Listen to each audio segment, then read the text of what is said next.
All right, so are you ready to dive into the wild world of dating advice? We've got a whole bunch of videos lined up, and let me tell you, some of this stuff is, well, it's pretty out there. You know, it's really fascinating to me. It's how much these videos focus on like the very first few seconds of an interaction. Oh, yeah, first impressions, right? Exactly. It's not just about what you say, it's your whole vibe, you know? Yeah. Your body language, your facial expressions, your energy. It's like you walk into a room and bam, people are already sizing you up. Exactly. And all three of these videos really hammered that point home. So, what were some of the big takeaways? Like, how do you make a killer first impression? Well, they all talked about smiling, of course. Yeah, gotta have that winning smile. Right. And genuine compliments.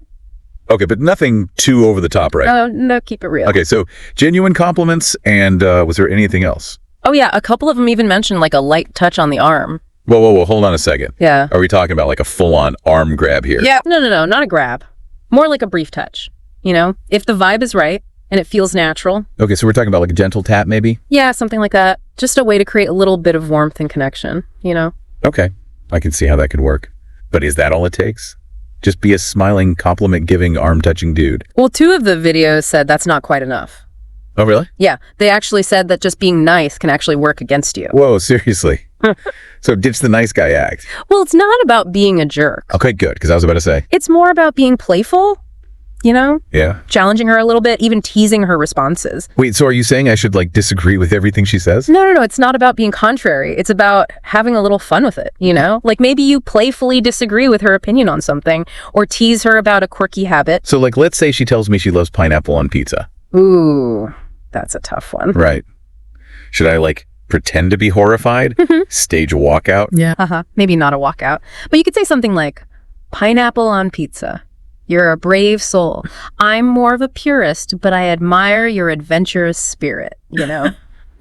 Acknowledge her statement, but also inject your own personality into it. Okay, so it's like finding that sweet spot between being respectful and engaging, but also showing that you're not just going to agree with everything she says. Exactly. All right, I'm starting to see how that could work. So we've got first impressions, playful banter, what else?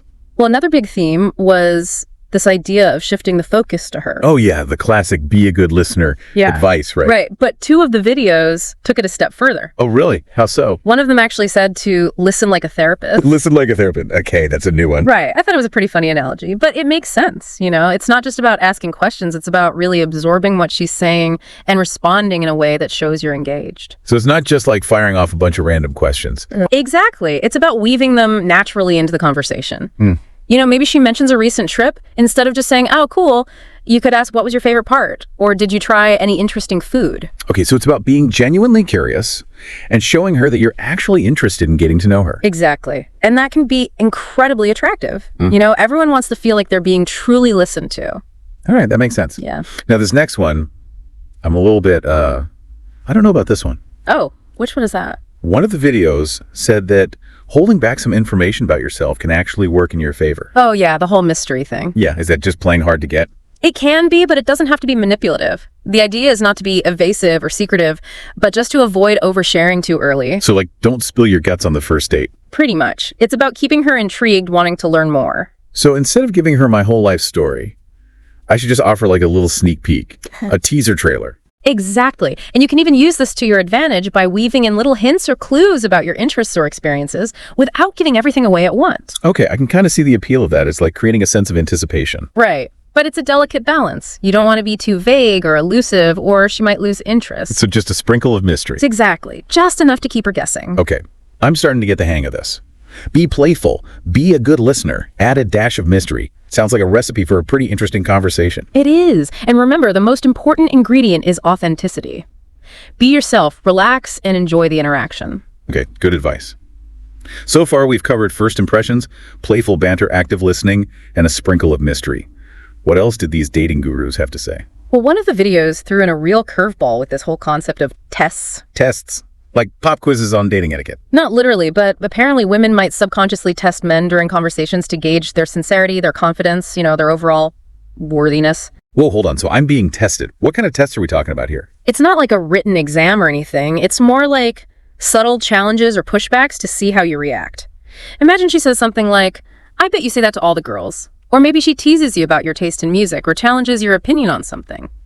Okay, she's throwing down the gauntlet, seeing if I'll crack under pressure. Exactly. And it's not about passing or failing. It's about staying grounded, not getting defensive, and showing that you're not easily rattled. So basically, don't fold like a cheap suit when faced with a little playful resistance. Right. If she throws out a playful tease her back. If she challenges your opinion, engage in a respectful debate, but don't take it personally. Got it. But what if she's really pushing my buttons? Is it okay to push back? It's a dance, remember. You need to feel out the rhythm and respond accordingly. If she's being playful, be playful back. But if she's being genuinely disrespectful or crossing boundaries, it's perfectly fine to assert yourself and say, hey, that's not cool. Okay, so I can stand my ground if I need to. Exactly. It's all about finding that balance. I'm starting to see how this whole test thing could actually be a good thing. You know, it's like a way to filter out the people who aren't a good match for you. Exactly. And it also gives you an opportunity to showcase your sense of humor, your confidence, your ability to hold your own in a conversation. All right, I like it. Now, another piece of advice that came up was this whole idea of making a woman feel safe. Oh, yes, that was a big one. The videos talk about things like smiling, projecting positive energy, and even appropriate touch.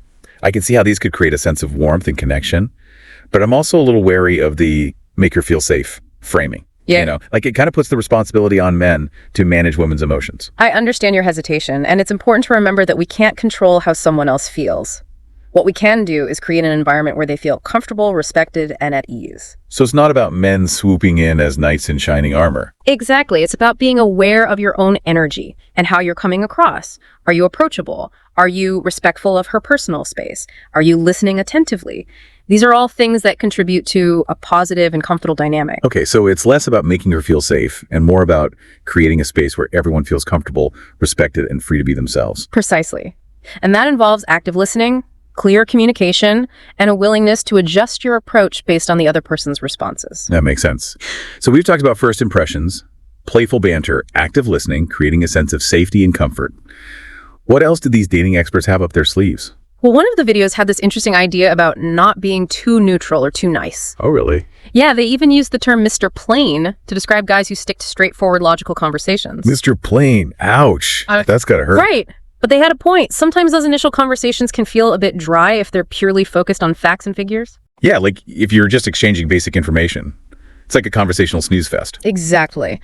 So the idea here is to inject a bit more playfulness, a bit more spice into the interaction. Okay, so how do you do that? It's about showcasing your personality, your sense of humor, your unique perspective. Think of it like adding seasoning to a dish. Oh, I like that analogy. Right. A little bit of spice goes a long way in making it more flavorful and memorable. So instead of just stating facts or asking basic questions, it's about finding ways to add a little bit of flair, a little bit of wit to the conversation. Exactly. It's about engaging on a more emotional level, creating a spark, a sense of intrigue. Okay, I can see how that could be more engaging than just exchanging pleasantries. But isn't there a risk of coming across as insincere or trying too hard? There's always a risk when you put yourself out there, but that's part of what makes it exciting. It's about finding that balance between authenticity and intentionality.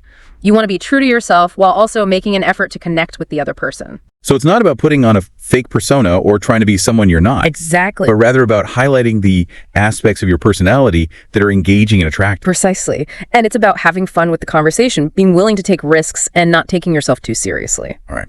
I'm on board with that. But one of the sources took this not being too nice thing a bit further and actually suggested that men should make fun of women's answers to their questions. Oh, yeah. That one definitely raised some eyebrows. It seems a bit risky, doesn't it? Like, where's the line between playful teasing and just being rude? It's definitely a technique that requires careful calibration. Teasing and playful banter can be fun and flirty, but it's crucial to be mindful of the other person's reactions and to avoid anything that could be hurtful or demeaning. Yeah, there's a fine line between playful teasing and disrespectful mockery. I've definitely been on the receiving end of some not-so-funny jokes. Exactly, and it's important to remember that humor is subjective. What one person finds funny, another might find offensive. So it's always best to err on the side of caution, especially when you're first getting to know someone. So maybe start with a lighthearted comment or a gentle tease and see how she responds. Exactly. If she laughs and plays along, great. If she seems uncomfortable or offended, back off and adjust your approach. Okay, that makes sense. It's all about reading the room, respecting boundaries, and finding a style of humor that works for both of you. Precisely. So we've talked about being playful, not being too nice, and navigating those tricky tests. What other gems of wisdom did these dating experts have to share? Well, one of them suggested that men should be a challenge to women. A challenge? What does that even mean? The idea is to not be too easily won over. Yeah. You know, to have your own opinions and interests and not be afraid to express them. So like if she's talking about something I'm not really into, I don't have to pretend to be interested. Exactly. You can politely steer the conversation in a different direction or be honest and say, that's not really my thing, but I'd love to hear about, and then bring up something you are curious about. Okay, that makes sense. Yeah. It's about being authentic and not trying to be someone you're not. Yeah. But one of the sources took this be a challenge thing a bit too far. Oh, really? How so? They actually suggested that you should intentionally make a woman sense that you could lose interest as a way to keep her on her toes and make her work harder to win you over. Seriously?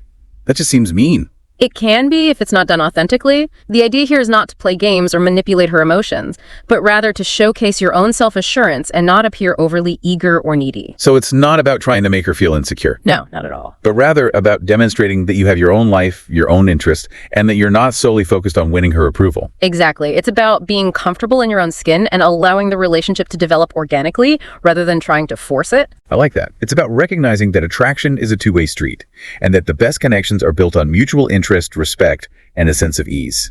Well said. Okay, so we've covered a lot of ground here, from first impressions to the art of conversation, from playful banter to the importance of authenticity, but there's one more crucial aspect of communication we need to address, and that's consent. Absolutely. Consent is fundamental to any healthy interaction, and it's especially important when it comes to dating and relationships. It means ensuring that all parties involved are comfortable, enthusiastic, and freely choosing to participate. So how do we bring consent into the conversation? It starts with being mindful of nonverbal cues. Body language, tone of voice, facial expressions. Are they leaning in or pulling away?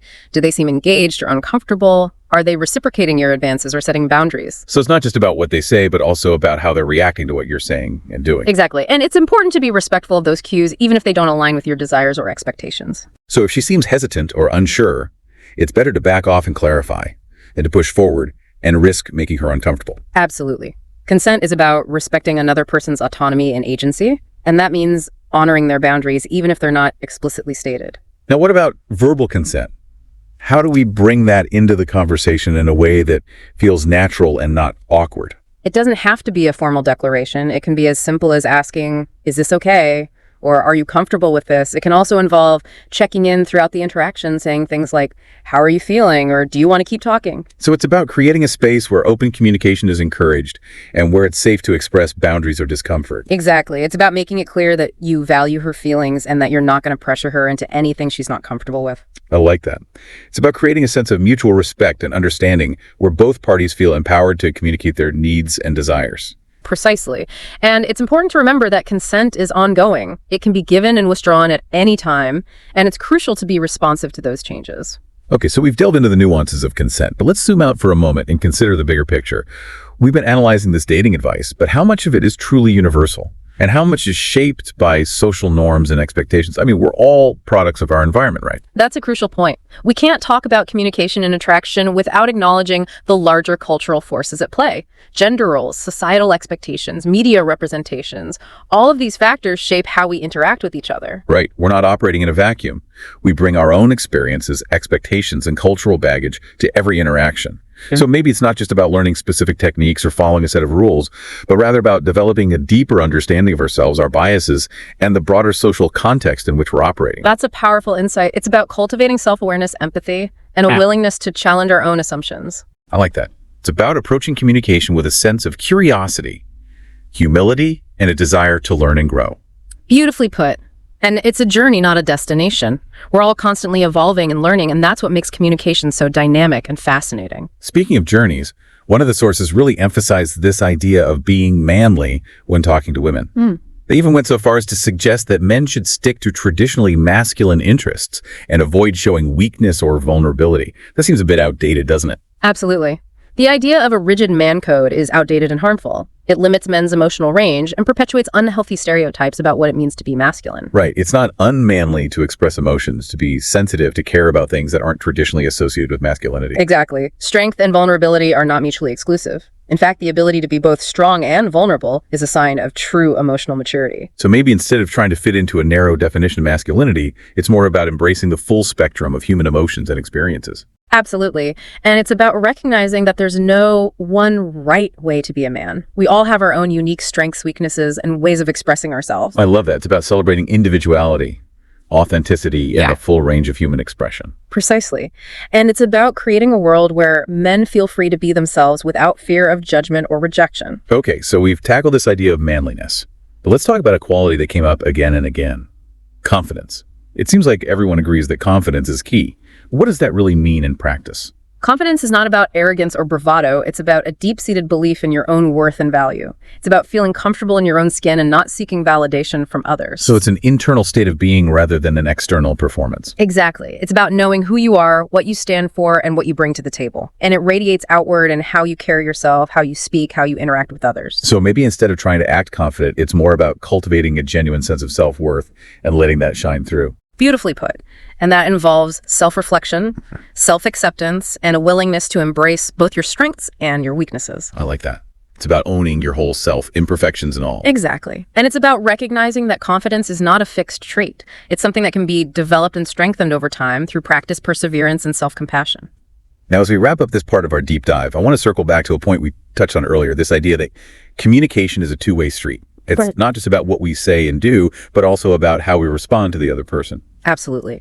Effective communication involves active listening, empathy, and a willingness to adjust our approach based on the other person's cues. So it's not about following a rigid script or trying to force a particular outcome. Exactly. It's about being present, attentive, and responsive to the nuances of the interaction. So maybe the best way to connect with someone, whether romantically or platonically, is to approach the conversation with a sense of curiosity, humility, and a genuine desire to understand the other person. Beautifully put. It's about creating a space where both people feel heard, respected, and valued. And that's a recipe for connection, regardless of gender, social context, or romantic intentions. I love that. It's about seeing communication not as a means to an end, but as an end in itself.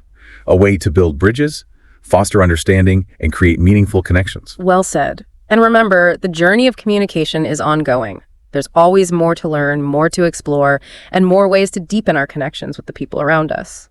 This has been an incredible deep dive so far, full of fascinating insights and thought-provoking perspectives. And I hope it's inspired you to think more critically about your own communication style and how you can create more meaningful connections in all areas of your life. As always, the most important takeaway is to find what works best for you. Experiment, reflect, and keep striving to communicate in a way that feels authentic, respectful, and empowering. All right, folks, we're going to take a quick break and we'll be back in just a few minutes to continue our exploration of dating advice. Don't go anywhere.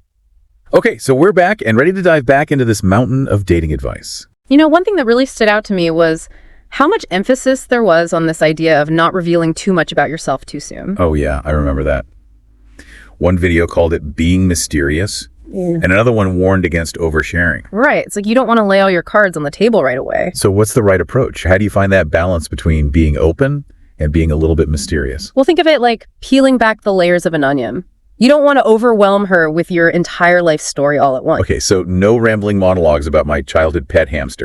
Exactly. It's about pacing the conversation, allowing her to discover different aspects of your personality over time. So it's like creating a sense of anticipation, a desire to learn more. Exactly. You want to pique her curiosity and leave her wanting to know more about you. I can see how that could be more engaging than just dumping everything out on the first date. Right. It keeps the conversation flowing, keeps her guessing, keeps her wanting more. Okay, but one source took this mystery thing a bit too far. Oh, really? How so? They actually suggested that you should intentionally withhold information or give vague answers to her questions to test her patience and see if she's truly interested.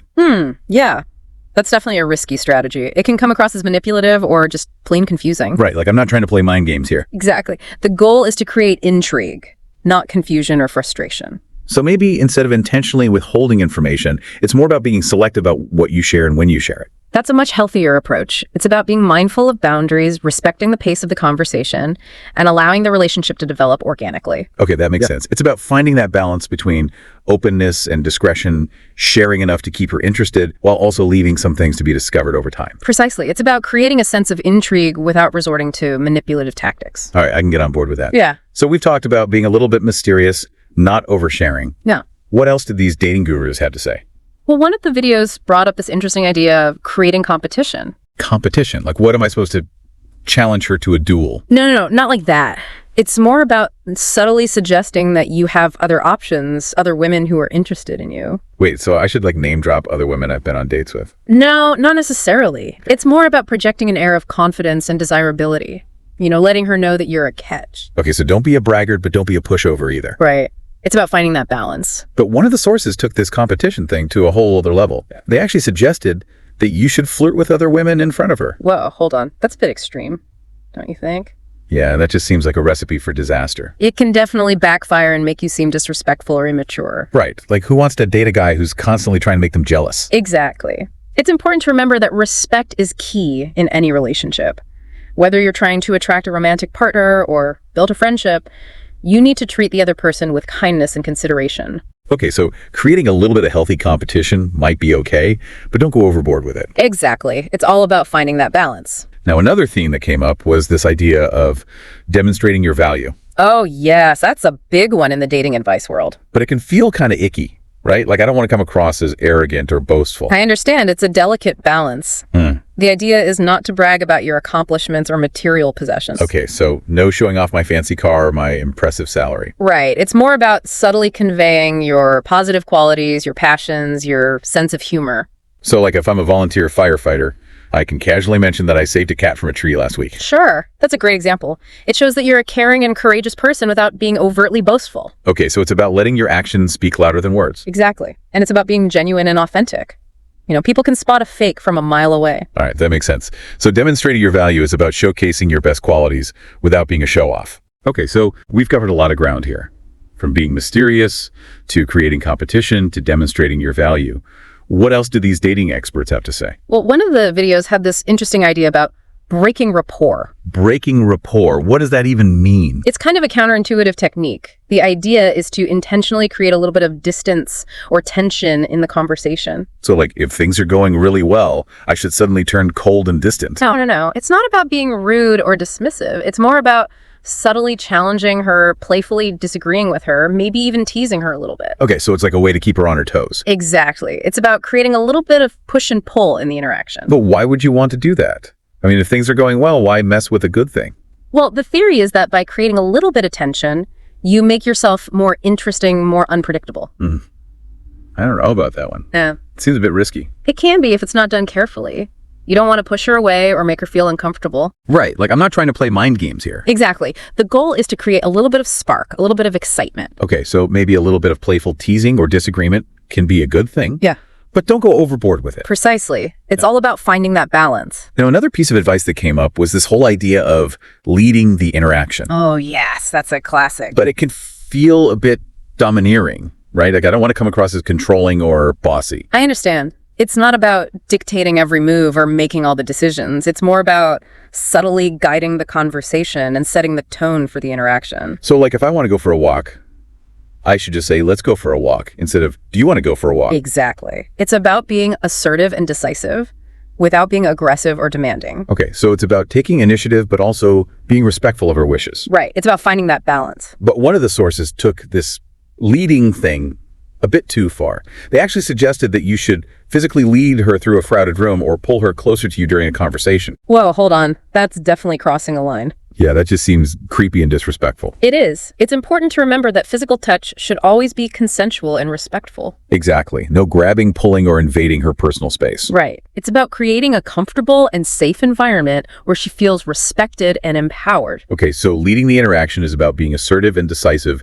but not controlling or disrespectful. Precisely. All right, so we've covered a lot of ground in this part of our deep dive. From being mysterious, to creating competition, to demonstrating your value, to breaking rapport, to leading the interaction.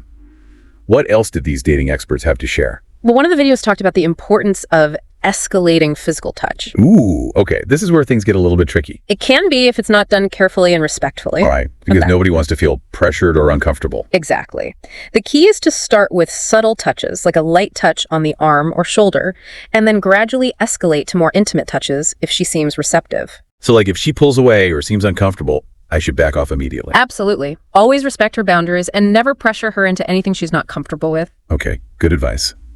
Now, one of the sources actually suggested that you should go for the kiss on the first date. That's a bold move. Right.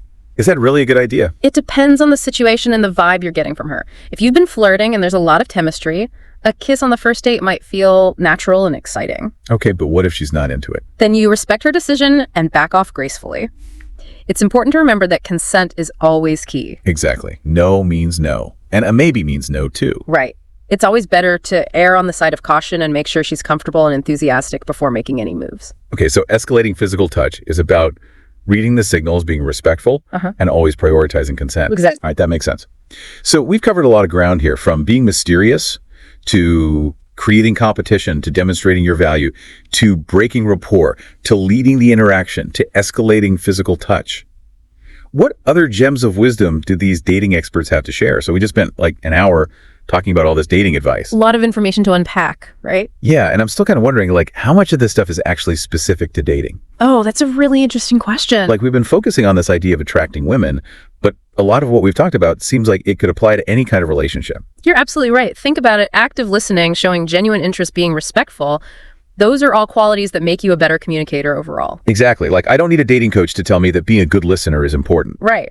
These are fundamental human skills that are valuable in any context, whether you're talking to a potential romantic partner, a friend, a colleague, or even just a stranger at the grocery store. So maybe the dating advice world is just putting a specific spin on these universal principles of communication. I think there's some truth to that, but it's also important to acknowledge that there are differences in how men and women are often socialized, and these differences can sometimes show up in how we communicate. Yeah, that makes sense. Yeah. We're not all starting from the same place. We all have our own experiences and expectations. Exactly. And it's important to be mindful of those differences without falling into harmful stereotypes or generalizations. Right. So it's about finding that balance between recognizing the common ground and appreciating the unique perspectives that each individual brings to the table. Well said. Okay, so we've talked about the universal aspects of communication, but let's circle back to one of the more controversial pieces of advice. We discussed this idea of intentionally making a woman sense you could lose interest as a way to keep her on her toes. That one definitely sparks some debate. Yeah, does that strategy actually work, or is it just playing games? Well, it can work, but it's a very delicate balance. Okay, so how do you pull it off without seeming manipulative or just plain confusing? The key is to do it in a way that feels authentic. Right. You don't want to be sending mixed signals or playing mind games. Right, because that's just going to push her away. Exactly. The goal is to create a sense of intrigue and excitement, not confusion or frustration. So maybe instead of intentionally trying to make her feel insecure, it's more about subtly conveying that you have your own life, your own interests, and that you're not solely focused on winning her approval. That's a much healthier approach. It's about showing her that you're a catch without being arrogant or boastful. Okay, I like that. It's about being confident and self-assured without being a jerk. Exactly. Now, another thing that came up repeatedly was this idea of leading the interaction. Oh, yeah, that's a classic. But it can be tricky, right? Like, I don't want to come across as controlling or domineering. I understand. It's not about dictating every move or making all the decisions for her. Okay, so what does it mean to lead in a healthy way? It's more about subtly guiding the conversation, setting the tone for the interaction, and taking initiative. So, like, if I want to go for a walk, I should just say, let's go for a walk, instead of, do you want to go for a walk? Exactly. It's about being assertive and decisive without being aggressive or demanding. Okay, so it's about taking charge, but also being respectful of her wishes and boundaries. Right. It's about finding that balance. All right, I'm starting to see how that could work. Yeah. So we've talked about being a little bit mysterious, demonstrating your value, leading the interaction, but not being controlling, and of course, always prioritizing consent. Those are all really important points. But as we wrap up this deep dive, I want to leave our listeners with one final thought. We've been analyzing all this dating advice, but I'm curious to hear your take on this. Okay, I'm listening. How much of this advice is really about attracting women specifically, and how much of it is just about being a decent human being? That's a great question. And I think the answer is that it's a bit of both. Okay, I can see that. There are certainly some techniques and strategies that are specific to dating and attraction. Yeah, like the whole playing hard to get thing. Right. But at the end of the day, I think the most important thing is to be genuine, respectful, and authentic. Exactly. Like if you're putting on a fake persona or trying to manipulate someone, that's not going to lead to a healthy or fulfilling relationship. Absolutely. The best connections are built on trust, mutual respect, and a genuine desire to connect on a human level. So maybe the best dating advice is just to be the best version of yourself. I think that's a great takeaway. Be kind, be curious, be respectful, and let your true personality shine through. And have fun. Dating should be enjoyable. Absolutely. So to all our listeners out there, don't be afraid to put yourself out there, be open to new experiences, and most importantly, be yourself. And remember, the journey of communication is ongoing. There's always more to learn and more ways to connect with the people around us. Thanks for joining us on this deep dive into the world of dating advice. We hope you learned a thing or two and had a few laughs along the way. It's been a pleasure chatting with you. We'll see you next time for another fascinating exploration of human connection.